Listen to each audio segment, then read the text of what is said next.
kemudian kendaraan bermotor. Kemudian tahun yang lalu juga pemerintah meringankan pajak untuk kelompok berpenghasilan tertentu. Tujuannya adalah untuk meningkatkan daya beli dalam proses peningkatan kegiatan ekonomi, dan itu juga tujuan akhirnya adalah pemulihan ekonomi. Namun tidak semudah yang kita bayangkan pemulihan ekonomi ini. Sebatas COVID ini masih ada, pemulihan ekonomi kita juga masih terhambat. Oleh sebab itulah ada dua hal yang penting kita lakukan. Kita membangun kesadaran untuk sama dengan pemerintah mengatasi penyebaran COVID ini, dan sisi yang lain juga harus taat juga untuk melaksanakan kewajiban kita sebagai warga negara. Baik, Cedera Alun pada hari ini telah hadir di studio kita mengisi seminar pada hari ini Bapak Imanul Hakim. Beliau ini adalah Kepala Kantor Wilayah Pajak Aceh. Assalamualaikum Pak. Waalaikumsalam. Terima kasih Pak. Kemudian Pak Dr. Hanif, beliau ini Kepala Dinas Kesehatan Aceh. Ini yang punya gawe paling besar juga untuk percepatan penanganan COVID di Aceh. Assalamualaikum Pak Hanif. Waalaikumsalam. Dan di seberang sana ada ibu kita tercinta, Ibu Dr. Insinyur Haja Diah Idawati MT. Beliau ini adalah Ketua Tim Penggerak PKK Aceh, sekaligus juga sebagai Wakil Ketua Satgas Penanganan Percepatan Wakil Ketua Satgas Percepatan Penanganan COVID Aceh. Assalamualaikum Bu. Terima kasih sudah menyiapkan waktunya untuk kami di sini. Baik, Cedera Alun, kita akan berdiskusi 1 jam dari sekarang. Oleh sebab itu, untuk menghemat waktu, langsung kita masuk ke presentasi pertama dari Bapak Iman. Silakan Pak Iman. Terima kasih Pak Din. Assalamualaikum warahmatullahi wabarakatuh. Alhamdulillahirrahmanirrahim. Allahumma sholli ala Muhammad wa ala Muhammad. Dan terhormat Pak Din, Pak Hanif dan Hudiah, dan para peserta webinar yang saya hormati dan saya banggakan. Pertama, kami dari Direktorat Jenderal Pajak mengucapkan rasa syukur dan terima kasih yang luar biasa pada teman-teman di Serambi dan juga dari Pemprov yang membantu all out ya, membackup acara ini. Juga tak lupa kami ucapkan terima kasih pada wajib pajak yang terbukti gitu, wajib pajak yang terdaftar di Aceh terbukti masih berkontribusi cukup besar, luar biasa di tahun 2020, di mana kita pertama kali menghadapi suasana yang kita tidak pernah alami sebelumnya, itu pandemik yang berkepanjangan ya, yang mudah-mudahan tahun ini bisa selesai. Tahun lalu penerimaan pajak dari Kanwil DJP Aceh masih alhamdulillah masih mencapai 4,2 triliun rupiah, sekitar 4,2 triliun dari target 4,5 triliun ya. Tapi itu sudah cukup bagus, jadi masih sekitar 90%-an lebih. Di tahun itu memang kondisinya ya sama-sama kita tahu, kita menghadapi sesuatu yang belum pernah kita hadapi. Belum pernah di era modern ini ya, mungkin di 30 tahun terakhir kita nggak pernah hadapi ini. Beda dengan krisis-krisis sebelumnya, krisis 98 itu hanya ekonomi, tapi di 2020 ini tiba-tiba kita hadapin krisis kesehatan yang berdampak ke ekonomi dan juga nanti beresiko kalau didiamkan akan sampai krisis sosial. Alhamdulillah pemerintah mengambil tindakan cepat ya, meskipun banyak orang mungkin bisa lah mengatakan ini baik buruk. Sebenarnya kalau kita mau jujur ini tidak bisa dikatakan baik atau buruk, tapi memang ini kebijakan harus diambil. Ketika memilih apakah menggunakan lockdown atau menggunakan semi lockdown atau menggunakan apa yang kita pakai ini PSBB, ada PSBB makro, mikro, itu semua sebenarnya ikhtiar untuk menghadapi pandemi ini. Negara-negara maju juga tidak mampu menghadapinya, bahkan sekelas Amerika Serikat sendiri itu cukup kewalahan, sampai kemarin datanya sampai 30 juta yang terkena positif itu dari 200 berapa ratus juta penduduk mereka itu, 300 juta itu luar biasa besar gitu, dan yang meninggal juga banyak. Tapi kita bukan excuse di sana, excuse bahwa Indonesia di bawah Amerika secara status ekonomi mungkin lebih tinggi, tapi ternyata enggak. Alhamdulillah meskipun kondisinya tidak baik, tapi kita masih bersyukur ada beberapa hal yang bisa diselesaikan gitu, atau dijaga tidak menjadi krisis besar. Disitulah peran anggaran sebenarnya, kebijakan anggaran yang cepat berubah ketika disadari bahwa ini kondisi pandemik. Jadi kami di tahun 2020 dan juga 2021 ini, Kementerian Keuangan tidak hanya menargetkan penerimaan pajak, tapi juga memberi keringanan. Jadi baru kali ini, baru tahun inilah kami ada tugas menjalankan insentif pajak, gitu, memberi insentif pajak, dan itu juga harus disosialisasikan ke para wajib pajak agar menggunakan itu, seperti misalnya pajak karyawan itu ditanggung pemerintah untuk penghasilan sampai 200 juta, adanya pembebasan pajak impor untuk alat-alat kesehatan terkait dengan COVID ini, juga ada pengurangan angsuran pajak untuk perusahaan, dan yang terakhir tadi ada PPN untuk mobil ketika ada TKDN-nya mencapai jumlah tertentu gitu, itu langsung dibebaskan. Nah ini semua dalam rangka mengambil jalan tengah, jalan yang memang belum pernah kita temui kondisinya, bagaimana ekonomi masih bisa berjalan, tapi kondisi kesehatan masyarakat juga bisa terpulihkan, tidak terlalu jauh terpuruknya, dan memang alhamdulillah ternyata dampaknya mudah-mudahan agak sudah mulai terasa ya. Kalau kita lihat dari indeksnya memang agak relatif udah membaik, ekonomi mulai bergerak, penanganan COVID juga mudah-mudahan makin bagus. Dan kita melihat bahwa beberapa sektor sudah mulai tumbuh. Sektor kemarin juga alhamdulillah kalau di Aceh itu sawit, harga sawit juga mulai naik, berarti permintaannya di Malaysia mulai tinggi juga, sawit mulai naik. Yang jelas sektor telekomunikasi masih tumbuh, perbankan juga walaupun agak tersendat tapi perbankan dan keuangan itu masih tumbuh. Beberapa sektor lainnya memang masih belum bergerak lagi karena memang permintaan dunianya masih turun ya. Tapi mudah-mudahan semua ini bisa jalan. Teman-teman di Kanwil Pajak Aceh sendiri menambah insentif yang dilakukan kemarin itu dengan semacam insentif untuk penghapusan sanksi pada wajib pajak yang memang ada ketetapan pajak yang sudah keluar. Ketika mereka bisa membayar pokoknya, maka sanksinya dihapus. Dan kebijakan ini sudah berakhir, tapi kemungkinan besar kita akan lanjutkan lagi, kita dengan membuat kriteria tertentu, supaya ekonomi ini berjalan, ekonomi berputar kembali, masyarakat bisa lagi jalan ekonominya, apalagi sebentar lagi ada Ramadan.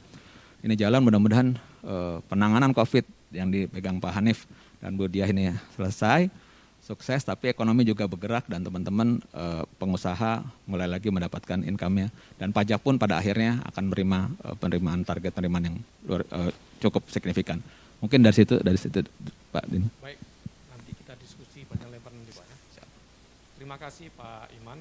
Ini langsung kita masuk ke Pak Hanif. Nah, ini beliau ini memang punya gawe ini untuk mempercepat proses penanganan COVID ini. Kira-kira apa aja upaya yang harus dilakukan oleh pemerintah, khususnya pemerintah Aceh gitu. Silakan Pak. Ya, terima kasih Pak Din. Assalamualaikum warahmatullahi wabarakatuh. Waalaikumsalam.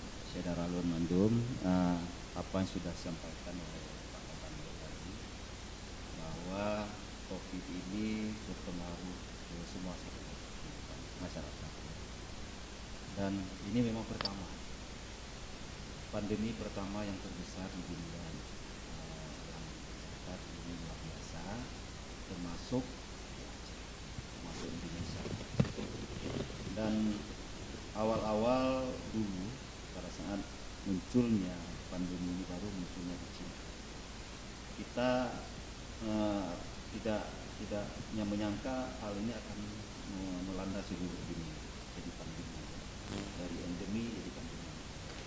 Dan ini pemerintah kita terus berusaha, berupaya dari awal tentunya program yang dijalankan oleh pemerintah menjaga masyarakat dengan supaya kehidupan masyarakat itu mematuhi protokol kesehatan. Awal-awal justru jauh lebih ketat. Ini sudah lebih longgar. Kenapa? Karena ada penelitian-penelitian yang hal-hal yang tidak perlu itu tidak perlu. Jadi masyarakat yang kita harapkan sekarang, yang pertama 3M itu sesuai dengan program bungkus itu dan wajib, mau divaksin, mau tidak divaksin, mau sudah divaksin, mau belum, 3M itu wajib. Itu yang bukan masyarakat. Cuci tangan, kemudian jaga jarak, ya, dan pakai masker. Dan hal yang paling penting itu cuci tangan, pakai masker, itu paling penting. Makanya kita harapkan kepada seluruh masyarakat, kita kalau aktivitas di luar rumah sedapat mungkin pakai masker. Karena masker inilah yang bisa melindungi saluran pernapasan kita dari infeksi COVID atau terpapar dengan COVID. Kemudian juga pemerintah yang kedua adalah juga masyarakat, kemudian kedua pemerintah adalah melakukan 3T, yaitu treatment, tracing dulu, kita lakukan tracing kepada masyarakat yang kita curigai terinfeksi dengan COVID. Kemudian setelah dilakukan tracing, dilakukan testing, ya, kita tes laboratorium PCR atau dengan rapid test, ya, dan yang ketiga adalah treatment. Treatment artinya mengobati masyarakat yang sudah terinfeksi oleh COVID-19. Tentunya ini yang bekerja adalah lebih banyak petugas kesehatan kita.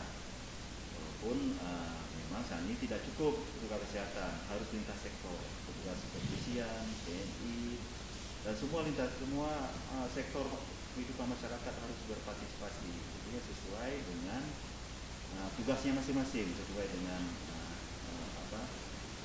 kondisinya masing-masing. Kemudian ini program yang terakhir yang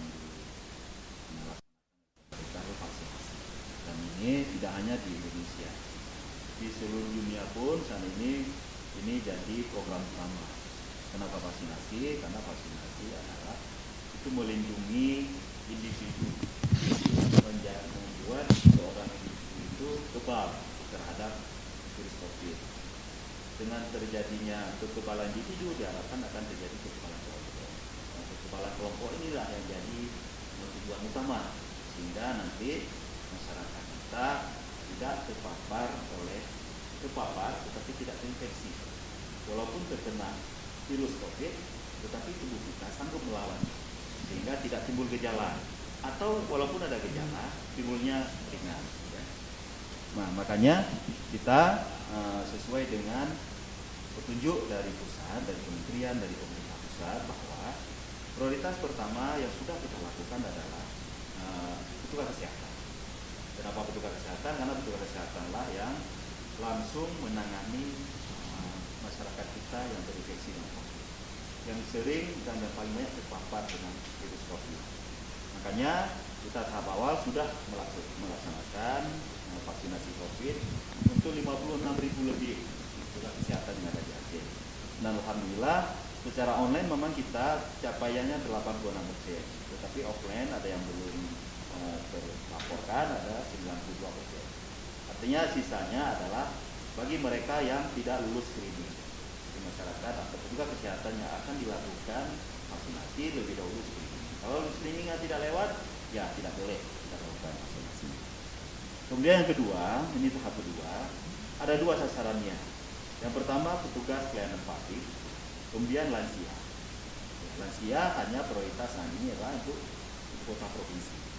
Seluruh Indonesia 30 dan ibu kota negara. Kemudian ke depan lansia juga akan kita lakukan vaksinasi untuk kabupaten kota yang lain.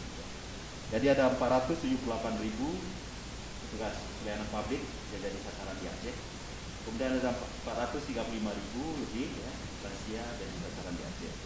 Dan yang paling banyak saat ini yang sudah kita lakukan adalah petugas pelayanan publik, termasuk pegawai negeri yang langsung, TNI, Polri, dan kantor-kantor swasta yang langsung berhubungan dengan pelayanan publik. Itu kita lakukan jadi prioritas awal. Dan mudah-mudahan ini kita terus berlangsung, terus akan kita laksanakan ini sampai akhir tahun 2021. Target kita setahun ini bisa selesai, ya. Dan mudah-mudahan petugas-petugas kita yang sudah kita latih untuk petugas pelayanan yang akan memberikan pelayanan vaksinasi di semua fasilitas kesehatan sudah ada. Mulai dari paling sedikit 5 orang yang sudah latih ke puskesmas.